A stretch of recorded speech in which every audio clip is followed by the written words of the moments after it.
बिन्नी, ये लो, ये मसाले और सब्जियां ले जाकर रसोई में रख दो।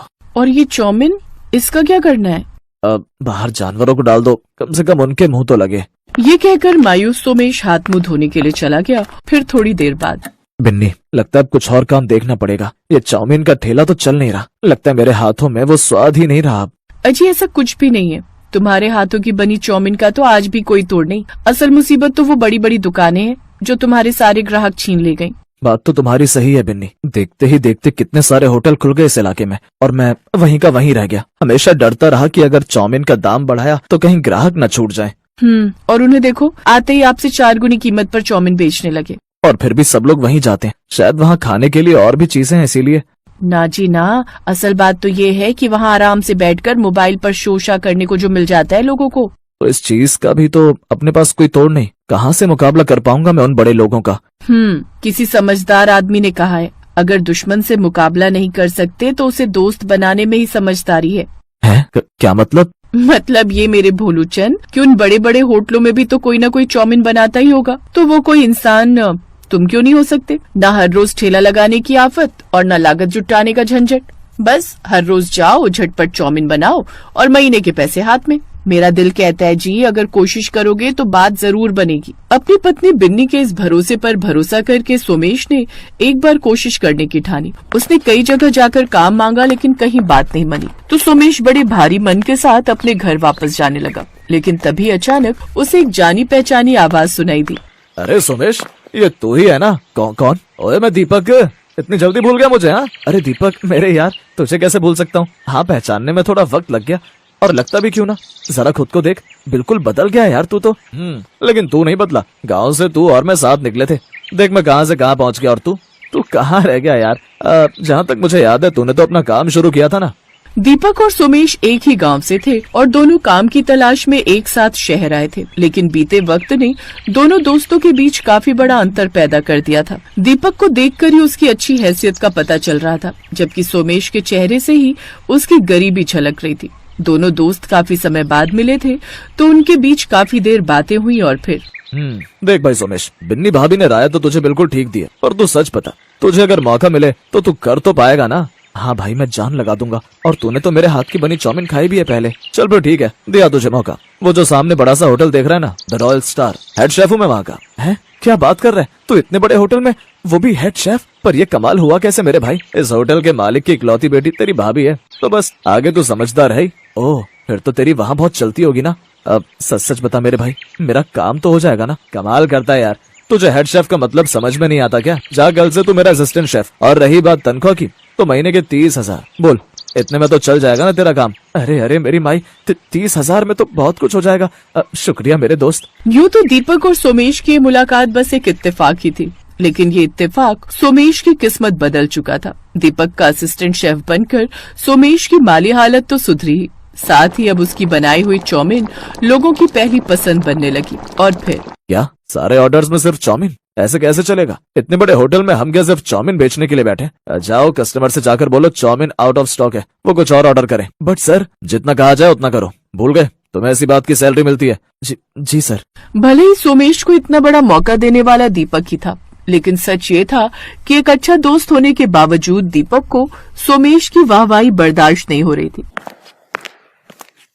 यार दीपक, तू मुझसे कुछ नाराज है क्या? तू जानता है कि मैं चाउमीन बनाने में अच्छा हूँ, लेकिन फिर भी तू मुझे मेरी ड्यूटी हर रोज मेन कोर्स में लगा रहा है। हाँ, तो सिर्फ चाउमीन बनाने के 30,000 खाता रहेगा क्या हर महीने? देख भाई, तेरी मेरी दोस्ती इस होटल के बाहर रख। इस किचन में घुसते ही मैं यहाँ का हेड शेफ हूँ और तू मेरा असिस्टेंट, और ये फर्क मुझसे बात करते समय भी याद रखना। क्या समझा?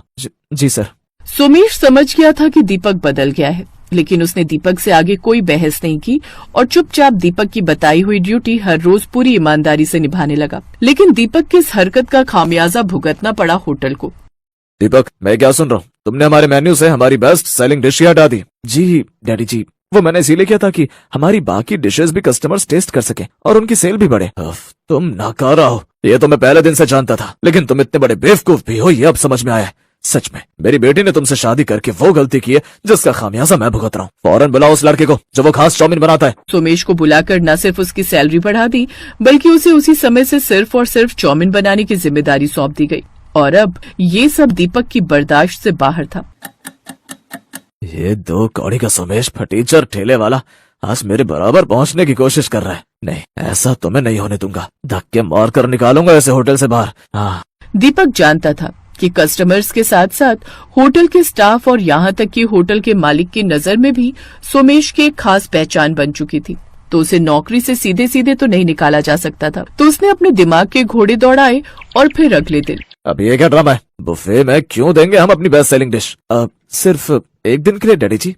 हमारे होटल की 5th एनिवर्सरी पर ये हमारे कस्टमर्स के लिए खास गिफ्ट होगा हमारी तरफ से, और इस बात की पब्लिसिटी हम बहुत पहले ही कर देंगे ताकि उस दिन ज्यादा से ज्यादा लोग आकर हमारी चाउमीन को टेस्ट करें और आगे के लिए फिर हमारा कोई कंपटीशन ही ना बचे। पहली बार कुछ सही आइडिया लेकर आयो। लगता है सोमेश की संगत का अच्छा असर हो रहा है तुम पर। ठीक है, बोल तो सोमेश को कि वो सारी तैयारी कर ले। उसकी बनाई चाउमीन हमारे बुफे की मेन डिश होगी।